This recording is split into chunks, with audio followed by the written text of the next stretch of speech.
Hi అండి. అందరికీ నమస్కారం. అందరూ బాగున్నారా? మీరెలా ఉన్నారో అనేసి కామెంట్ బాక్స్‌లో తెలియచేయండి. Welcome back to our channel జై భీమా రెసిపీ ఛానల్. ఈరోజు మన వీడియోలో టమాటో బాత్ ఎలా చేసుకునేది అని చూస్తామండి. చాలా ఈజీగా చేసేయచ్చు.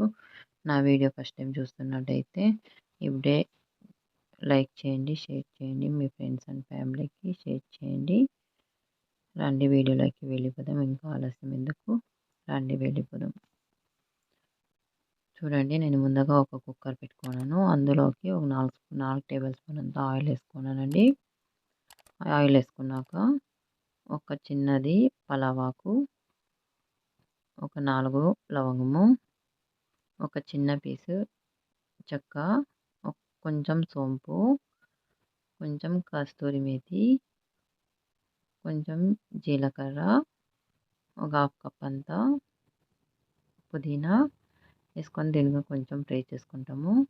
ఇక్కడ ఒక 4 పచ్చిమిర్చి కట్ చేసేసుకున్నానండి పొడుగా. అది టేస్ట్‌కి మీకు కావాలంటే వేసుకోండి, లేదంటే స్కిప్ చేసేయచ్చు. ఇక్కడ నేను చిన్న సైజు ఆనియన్ 3 తీసుకొని కట్ చేసుకున్నాను పొడుగా. దీన్ని కూడా బాగా వేసుకొని ఫ్రై చేసుకుంటాము. కొంచెం కలర్ రావాలండి. రైస్ ఐటెంకి అంతాను కొంచెం కలర్ వస్తేనే ఆనియన్ బాగుంటుంది. అందులోకి ఒక స్పూన్ అంతా అల్లం వెల్లుల్లి పేస్ట్ వేసుకున్నానండి. ఇది అల్లం వెల్లుల్లి పేస్ట్ స్మెల్ పోయే వరకు ఫ్రై చేసుకోవాలి. పచ్చివాసన పోయే వరకు ఫ్రై చేసుకొని ఇక్కడ నేను టమాటో పెద్ద సైజు 4 టమాటో తీసుకున్నానండి.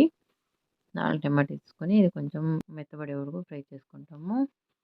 ఇందులోకి వెజిటేబుల్స్ వేసుకుంటున్నానండి. మీకు కావాలంటే వేసుకోవచ్చు, లేదంటే స్కిప్ చేసుకోవచ్చు. వెజిటేబుల్స్ వేస్తే కొంచెం చిన్నవాళ్ళకి టిఫిన్ బాక్స్ వేస్తారు, కొంచెం హెల్తీగా ఉంటుంది. ఇక్కడ నేను వెజిటేబుల్స్ వచ్చేసి బఠానీ, కాలీఫ్లవరు, క్యారెట్, బీన్స్ తీసుకున్నానండి. అది కొంచెం టమాటాలు వేసుకొని ఫ్రై చేసుకున్నాక ఇందులోకి 2 స్పూన్ ధనియా పొడి, 2 స్పూన్ రెడ్ చిల్లీ పౌడరు, ఇక్కడ పెద్ద స్పూన్లో 2 స్పూన్లు సాంబార్ పొడి వేసుకుంటున్నానండి. మనం సాంబార్కి వేస్తాం కదా, ఆ పౌడర్ వేసుకోండి, టేస్ట్ అనేది బాగుంటుంది. ప్యాకెట్ పౌడర్ కాకుండా మనం ఇంట్లో ఉండే సాంబార్ పొడి వేసుకుంటుంటే టేస్ట్ అనేది బాగుంటుందండి. వేసుకొని దీన్ని బాగా ఫ్రై చేసుకోవాలి. ఇక్కడ నేను 4 గ్లాసులు నీళ్ళు తీసుకుంటున్నాను. ఇక్కడ నేను 2 గ్లాసుల బియ్యంకి 4 గ్లాసుల నీళ్ళు అనేది యాడ్ చేసుకుంటా ఉన్నానండి.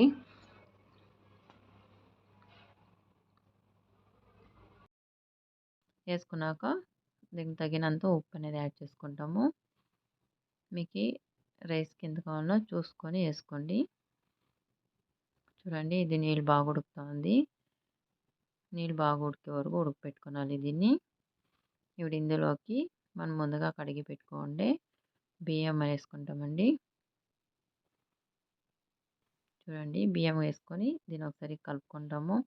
ఫటాఫట్గా ఒక 10 నిమిషాలు 15 నిమిషాలు అయిపోతుందండి. చాలా ఈజీగా చేసేయచ్చు. ఎటువంటి అడవిడిగా లేకుండా ఇది ముందుగా అంతా ప్రిపేర్ చేసి పెట్టుకుంటారంటే, వెజిటేబుల్స్ అంతా కట్ చేసి పెట్టుకుంటారంటే ముందు రోజు నైట్ ఈజీ అయిపోతుందండి. చూడండి, బియ్యం వేసుకొని కలుపుకున్నాక ఇందులోకి ఒక కప్ అంతా పెరుగు అనేది యాడ్ చేస్తూ ఉంటాను. పెరుగు కంపల్సరీ వేసుకోండి, పుల్లగా బాగుంటుంది టమాటో రైస్ అనేది.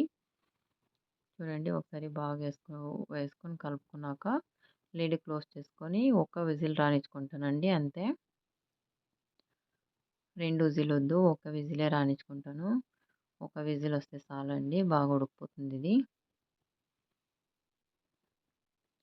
చూడండి, దీనికి నెయ్యి వేసేదానికి నేను ఒక గిన్నెలో వేసుకొని వేడి చేసుకుంటున్నాను. చూడండి, కుక్కర్ లిడ్ ఓపెన్ చేసినాక ప్రెషర్ అంతా తీసేసి లిడ్ ఓపెన్ చేసుకుంటాము.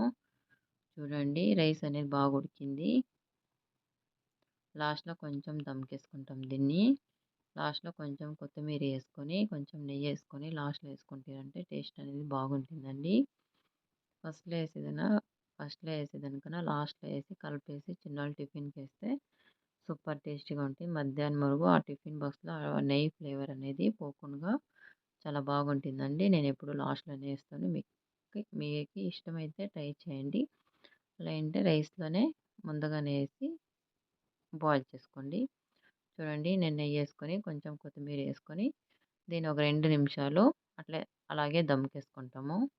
దమ్కేసుకుంటామంటే అన్నం అనేది పర్ఫెక్ట్గా అయిపోతుంది. పర్ఫెక్ట్‌గా ఉడుకుతుంది. కొంచెం నీళ్ళనేది ఉండింది కదా! ఇప్పుడు నెయ్యేసుకొని కలుపుకున్నాక పర్ఫెక్ట్‌గా సరిపోయిందండి.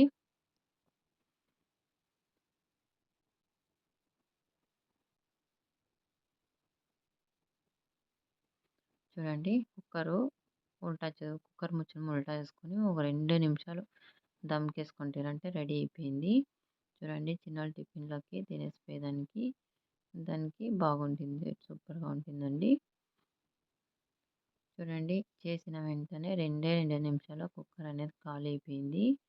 నేను కొంచెమే చేసుకున్నానండి టిఫిన్ టైంకి మాత్రమే. నా వీడియో నచ్చినట్టయితే లైక్ చేయండి, షేర్ చేయండి, సబ్స్క్రైబ్ చేసుకోండి. నా వీడియో ఏదైనా ఒకటైనా నచ్చిందంటే లైక్ చేయండి, సబ్స్క్రైబ్ చేసుకోండి. మరొక వీడియోతో మళ్ళీ కలుస్తానండి. బాయ్ అండి.